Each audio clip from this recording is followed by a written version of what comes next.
going to look at Matthew 9, verses 9 to 34 today. And it's kind of a section that's kind of broken up a little bit. So there's about, you could break it in three different sections kind of. But we're going to cover all three. So it's kind of going to be three mini topics today. First of all, why did Jesus do miracles? It was supposed to be, these are supposed to come up later. But these are a couple of ideas I have. Maybe you have some more you can add to it. One, out of compassion. Sometimes it says, and he was moved with compassion. And so he did a miracle. Another one was to develop faith. The more miracles he did, the more people heard about him, the more they thought he could do. So develop faith. Faith is not one of these things that you just kind of, oh yeah, I have faith in that. No, faith is something that's based on prior experience or prior understanding. And so miracles sometimes to develop faith. Sometimes it's reward faith. That's mentioned a couple of times. And when he saw their faith, he did this or did that to reward faith. Sometimes he was just asked. So he did what they asked him to. Today we have one. The ruler of the synagogue asked him to bring his daughter back to life. And so he did. Well, you had some faith in there too, but he was asked. Sometimes to remove obstacles. You know, if you're trying to follow Jesus, he doesn't have a Twitter account. You can't follow him there. He doesn't have Facebook. If you want to follow Jesus, you have to get up and walk and follow him. And if you're lame, you're going to have a hard time following Jesus.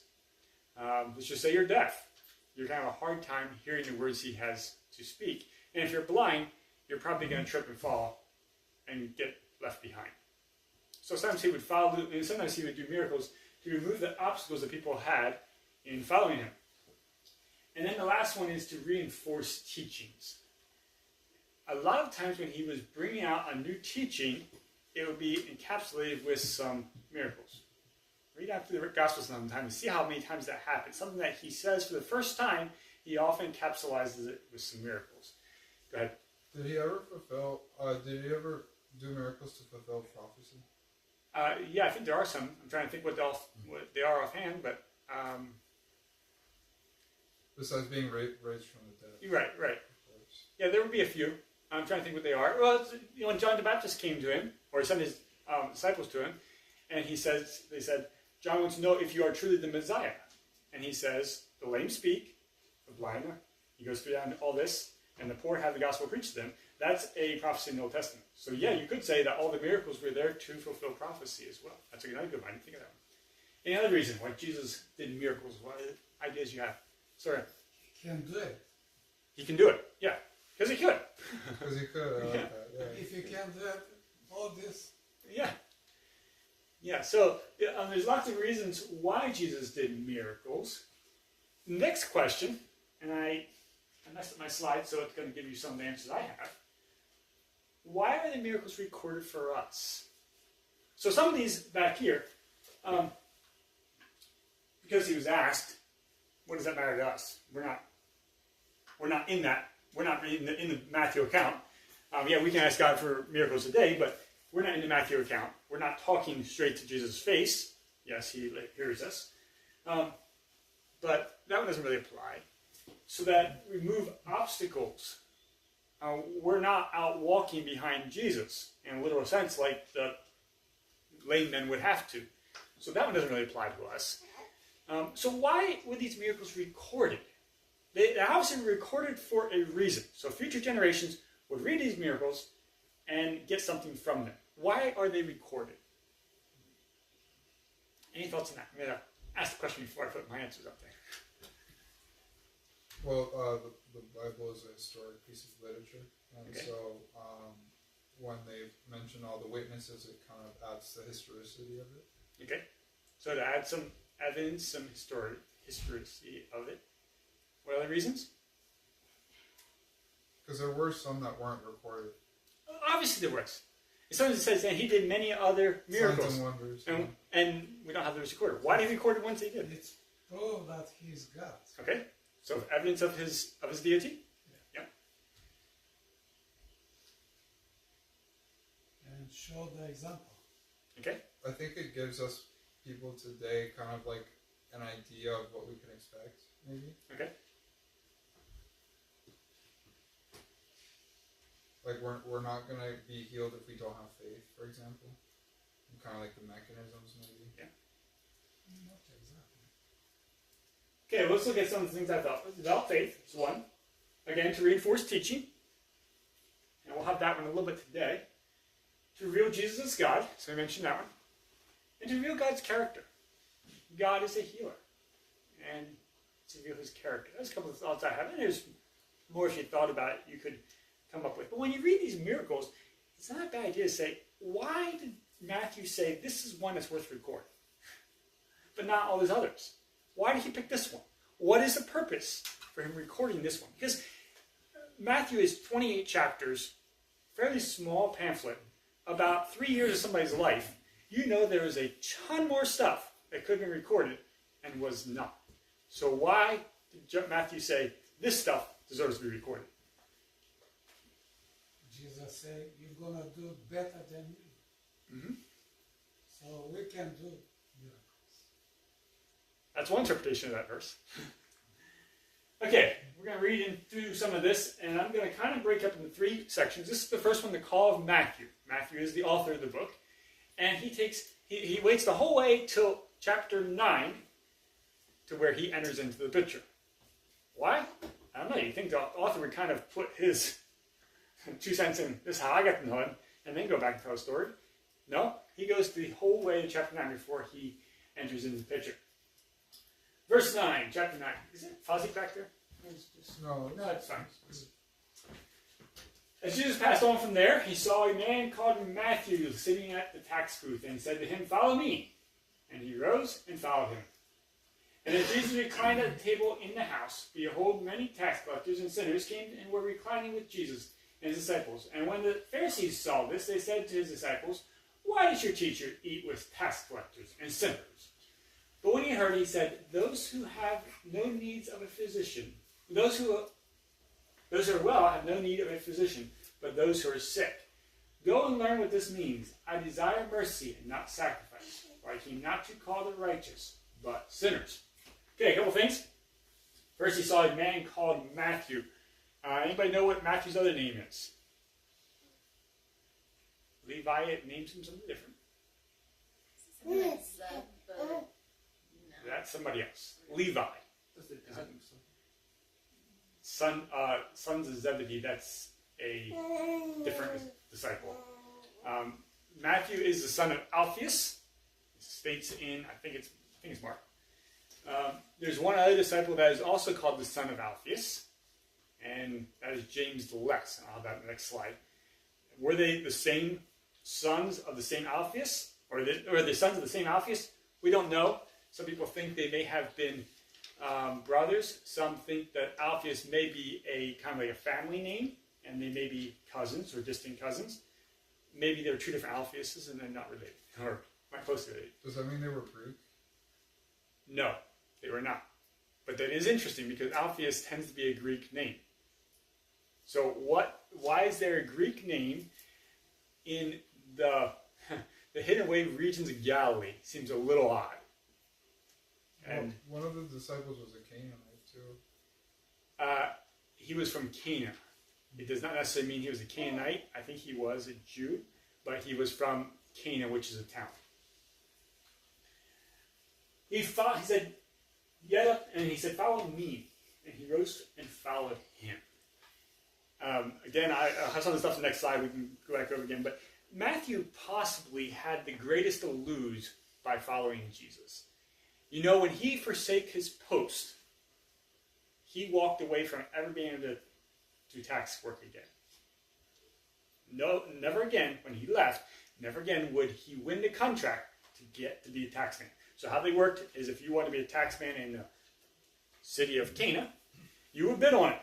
You put bid on, Robert put a bid on, Doss put a bid on, everybody put a bid on. The person who puts the highest bid gets the job. And then you have the ability to tax the people there pretty much whatever you see fit. And they were supposed to have, I think it was like 1 shilling that you're supposed to tax. It depends what you were taxing. But if you wanted to raise it, nobody could really say anything. And so they would bid on it, and then they would raise taxes. There's one case they found in an archaeological dig where it applauded this one tax person because he was fair and what other word did they use? He did not charge more than he was supposed to. And then actually he is recorded 2,000 years later. We found his inscription that he was a fair taxman. That tells you something about the rest of taxmen. That if you take time to chisel on stone that somebody's fair, you kind of assume the rest are not. Levi probably was not. Levi or Matthew was probably the taxman for the rest of the apostles, at least a number of them. We know that fish were taxed, pulled out of the Sea of Galilee, and most likely the fishermen that Jesus had followed had to pay Matthew taxes, and he probably overcharged them. Can you imagine maybe the uncomfortable conversations that went on once they started all following Jesus? And this guy who overtaxed you is now following Jesus too. You can just see how that maybe didn't go down so well. Jesus goes and reclines at his table. Again, they don't sit in chairs. They kind of lay down. The table's about 8 inches off the ground. You kind of lay down and you shuffle it in that way. The Pharisees saw this and said, "Why does your teacher eat with tax collectors and sinners?" They're finding fault with him. And he comes back with this: if you're well, you don't need a physician, only if you're sick. And then he says, "Go and learn what this means. I desire mercy and not sacrifice, for I came not to call the righteous, but sinners." That's a quote out of Hosea. They would have known that quote well. And this rabbi insinuating that they did not know what it means would have been a little bit of a slap in the face, because they thought they were the all-knowing when it comes to scriptures, and they knew it all. And this rabbi says, "Go figure out this, if you're so smart." A little bit of a slap in the face. So yes, Matthew was a possible brother to James less. He probably had overcharged the disciples. He avoided losing anybody else, and he left everything but his pen to record Jesus' work.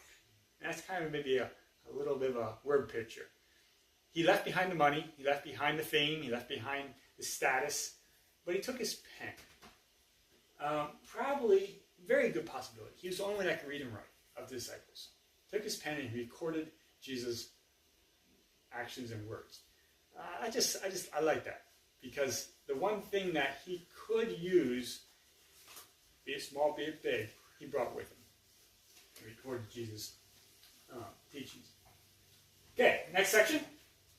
Question about fasting. And then the disciples of John came to him saying, this is John the Baptist, his disciples came to him saying, "Why do we and the Pharisees fast, but your disciples do not fast?"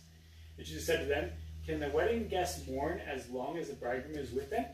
The days will come when the bridegroom is taken away from them." This is pretty much the first time that in Jesus' teaching that he indicates someday he's going to be taken away or going to be killed.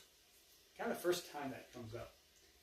"And then they will fast after he's taken away. No one puts a piece of unshrunken cloth on an old garment, for the patch tears away from the garment, and the worst tear is made. Neither is new wine put into old wineskin. If it is, the skins will burst, and the wine is spilled, and the skins are destroyed. But new wine is put into fresh wineskins, and so both are preserved." A couple things on that. First, John's disciples were fasting in repentance and preparation for the Messiah to come. They were trying to prepare their hearts for the Messiah to come. Pharisees were fasting for show and status.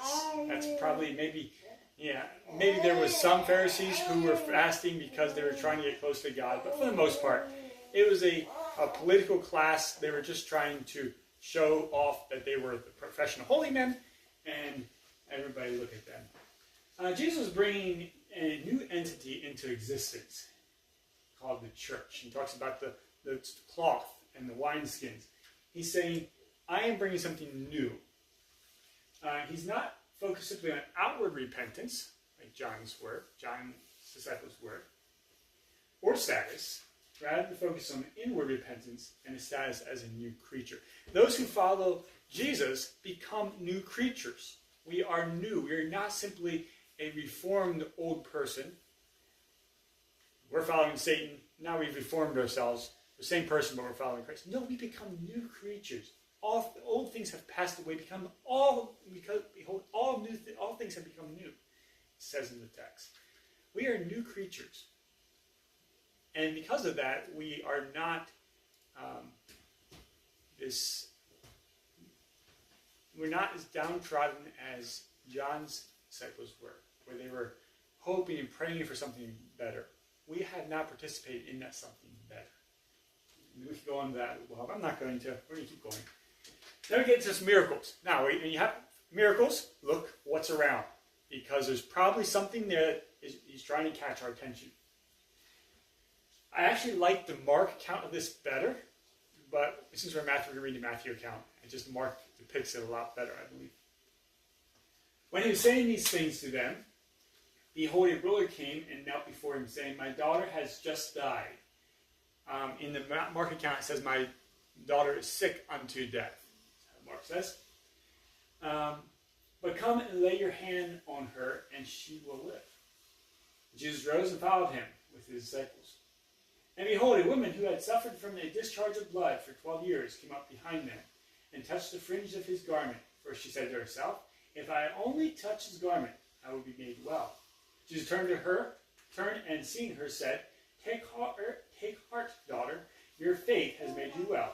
And instantly the woman was made well. Okay, so we know from the John account that this ruler of the synagogue was named Jairus, Jairus' daughter. And he is a little different from earlier. We had a centurion come and said, actually, the centurion came, or possibly sent a messenger, said, just say the word, and my servant will be healed. Jairus maybe doesn't have quite as much faith. He says, come with me and heal my daughter. I think there is a little bit of contrast there. Jesus said about the centurion, I have not seen such faith, no, not in Israel. This was understandable, but to just say the word was kind of odd. So he follows her, and while they're walking down the path, think of it as a crowd of people. Maybe 100, maybe 200, maybe 1,000 people, we don't know. And they're all getting close to Jesus because they want to hear what he's saying. He's talking as he's walking. That's how rabbis did.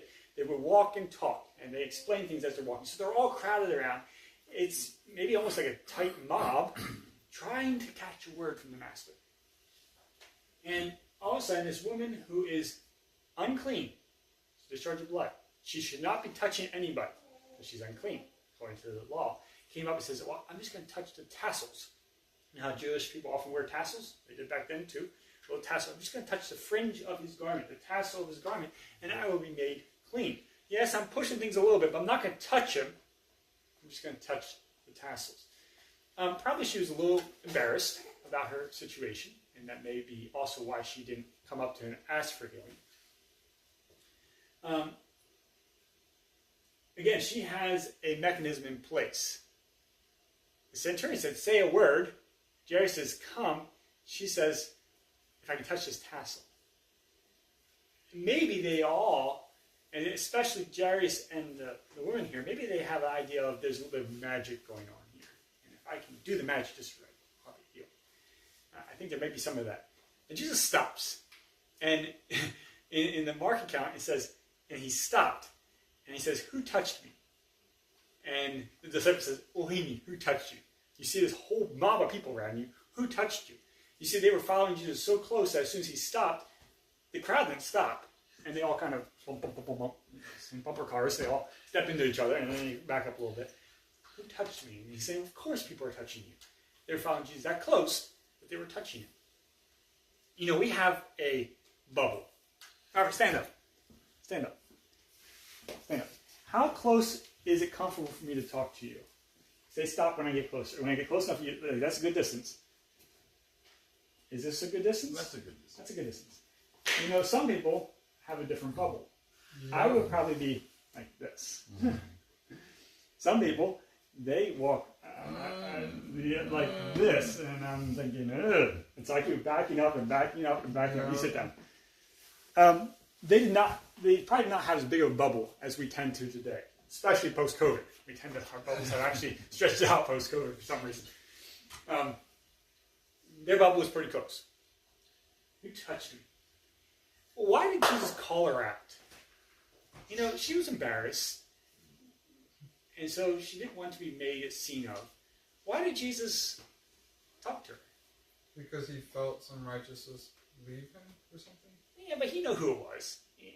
I think I'm sure he's he God. He knew who it was. He knew the situation. Why did he call her out? There's a couple reasons that I thought of, and I was thinking this for a while, and then I started reading on and found some other reasons. A couple of things is that I think he was probably trying to remove this mystery of healing. He wanted her to realize that it was not the tassel that healed you. It was not this magic that healed you. It's your faith. He says your faith has made you well. That's probably one reason. Another reason is probably he wanted her to know she is healed.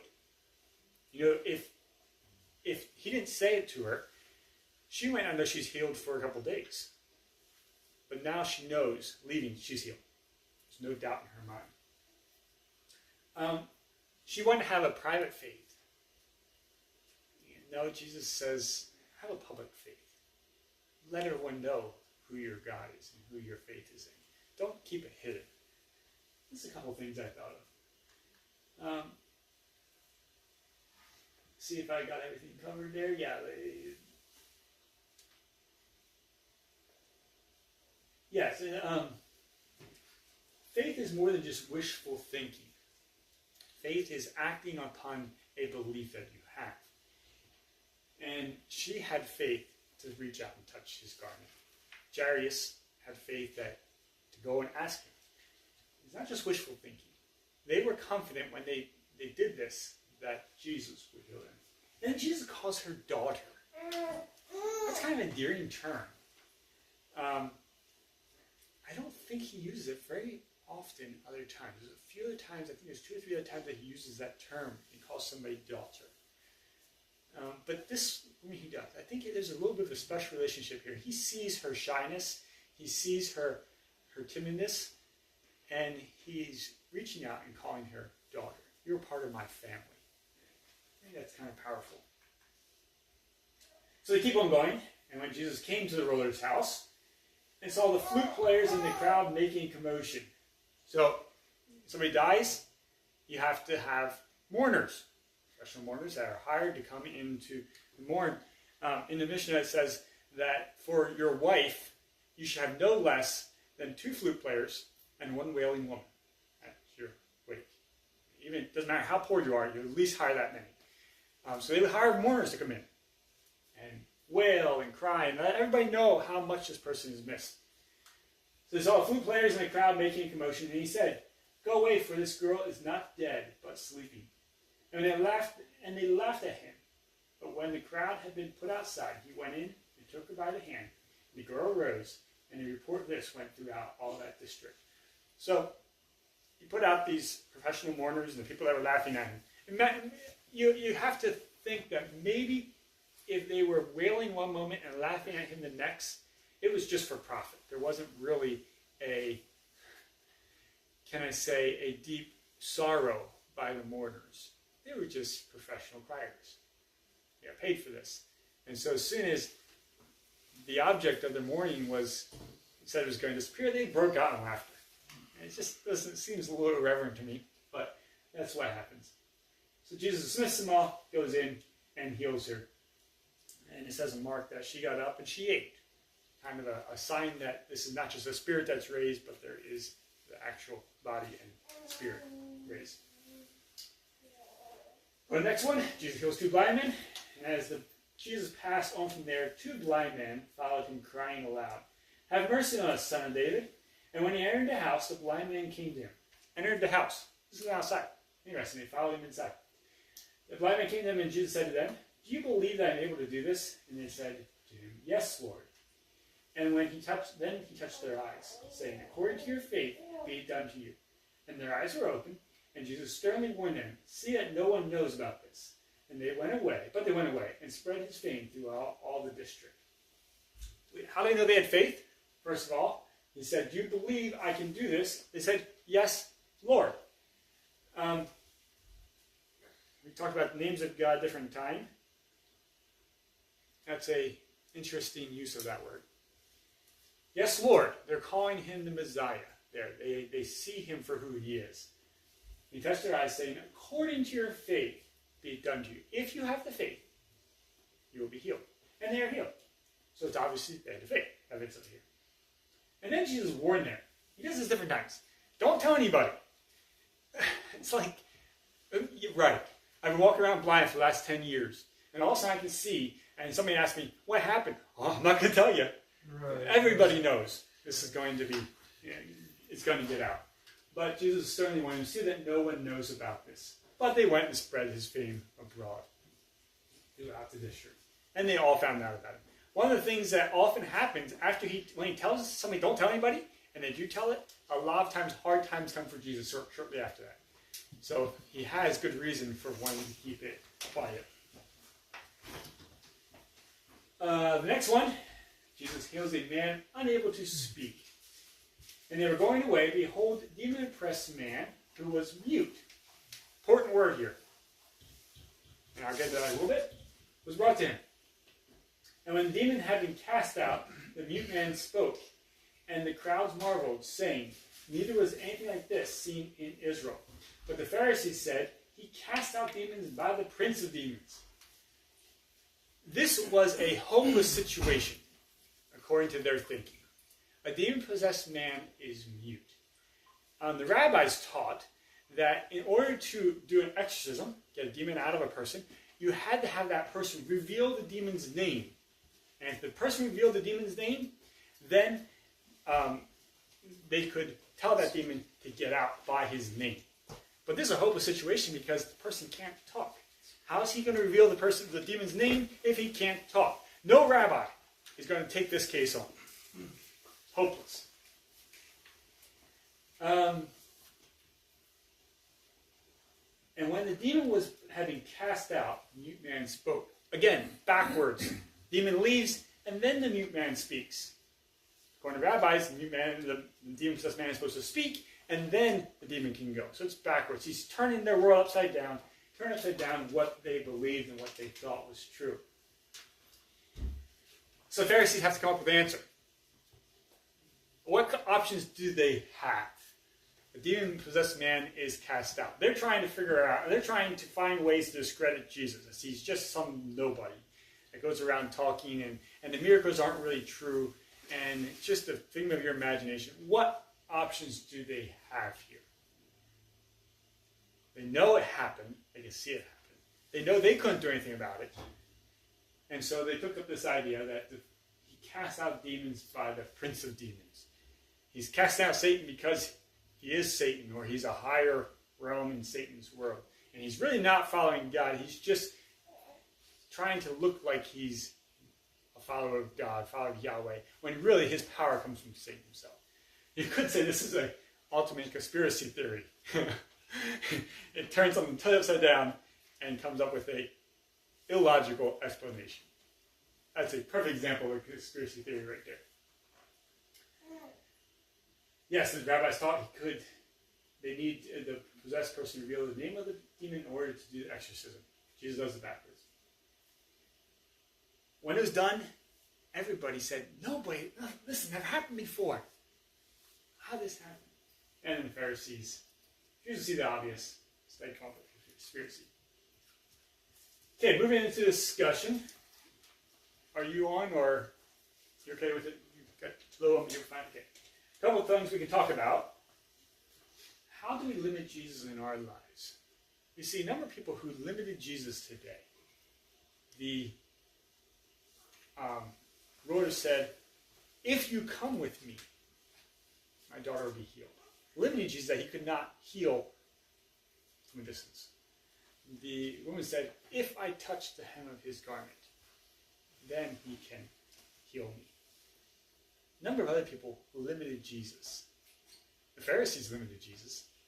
And the people that were looking at the demon-possessed man limited Jesus, or limiting Jesus.